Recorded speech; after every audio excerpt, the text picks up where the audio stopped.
Cleopatra मिस्र की सबसे सुंदर और सबसे बुद्धिमान रानी थी, जिसने अपने ही एक भाई से शादी करके उस भाई को मारने के बाद अपने दूसरे भाई से शादी की थी। क्लियोपेट्रा 69 ईस्वी में मिस्र में पैदा हुई थी। वह मिस्र की आखिरी फिरौन थी जो उस समय मिस्र पर शासन करते थे। वह अपनी सुंदरता, बुद्धिमत्ता और राजनीतिक चालाकियों के लिए जानी जाती थी। वह प्राचीन मिस्र की आखिरी फिरौन थी।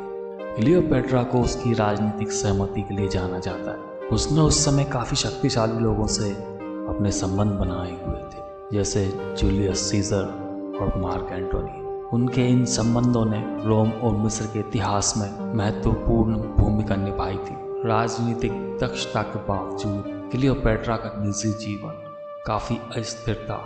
मार्क एंटोनी के साथ उनका संबंध रोम से युद्ध का कारण बना। क्लियोपेट्रा ने बचपन से ही अपनी शक्ति का उपयोग करते हुए अपनी स्थिति मजबूत कर ली थी। उसने राजनीति का अध्ययन किया था, उससे अच्छी तरह से समझती थी। वह बहुत ही उच्च शिक्षा प्राप्त करने वाली दुनिया की सबसे शक्तिशाली लोगों में से एक बन गई थी। क्लियोपेट्रा एंटोनी वंश की सदस्य थी जो यूनान के निवासी थे। उन्होंने लेपोनियन की मृत्यु के बाद हेलेनिकल काल में मिस्र पर शासन किया। क्लियोपेट्रा ने वास्तव में किसी न किसी के साथ संयुक्त रूप से मिलकर शासन किया।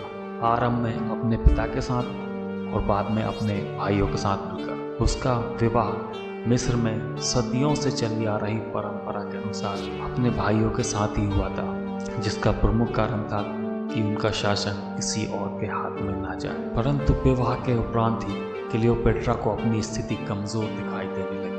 उसने रोमन सेनापति जूलियस सीजर के साथ संबंध स्थापित किया, जिससे मिस्र के सिंहासन पर उसकी पकड़ और मजबूत हो गई। उन्होंने अपने पुत्र को जन्म दिया, जिसे सीजरियन नाम दिया गया। जूलियस सीजर की हत्या के पश्चात 44 ईसा पूर्व में मार्क एंटोनी, जो जूलियस सीजर के उत्तराधिकारी ऑक्टेवियन का विरोधी था, से क्लियोपेट्रा का नया संबंध बना। मार्क एंटोनी से शारीरिक संबंधों से क्लियोपेट्रा ने 2 जुड़वा बच्चों को जन्म दिया, सेलिन द्वितीय और अलेक्जेंडर एलिसन। उन्हें एक पुत्र और हुआ जिसका नाम टाइटल ओमी फ्लड एक्स रखा गया।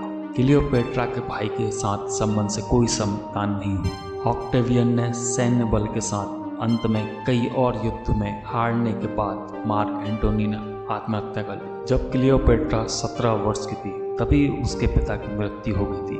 पिता की वसीयत के अनुसार उसे तथा उसके छोटे टोलेमी दियोनुसियस को संयुक्त रूप से राज्य प्राप्त हुआ और वह मिस्र की प्रथा के अनुसार अपने इस भाई की पत्नी होने वाली थी। किंतु राज्य अधिकार के लिए कशमकश के परिणाम स्वरूप उसे राज्य से हाथ धोकर सीरिया भागना पड़ा। फिर भी उसने अपना साहस नहीं त्यागा। उसी समय जूलियस सीजर पोम्पे का पीछा करता हुआ मिस्र आया। वहां वह क्लियोपेट्रा पर आसक्त हो गया और उसकी ओर से युद्ध करने को तत्पर हो गया। फलस्वरूप टोलेमी मारा गया और क्लियोपेट्रा मिस्र के राज सिंहासन पर बैठी। मिस्र की प्राचीन कथा के अनुसार वह अपने एक छोटे भाई के साथ मिलकर राज करने लगी, किंतु शीघ्र ही उसने अपने इस छोटे भाई को विष देकर मार डाला और रोम जाकर जूलियस सीजर की खेल बनकर रहने लगी।